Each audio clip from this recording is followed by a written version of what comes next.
ನಂಬಿ ಬಂದ ಮಂದಿಗೆ ನೆಮ್ಮದಿಯ ತಂದಾನೋ.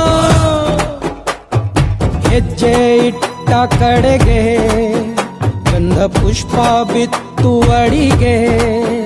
ಶಿವ ವೀರಾಗ್ರಣಿ ಇವ ಶೂರಾಗ್ರಣಿ ಇವ ನಮ್ಮ ಧಣಿ.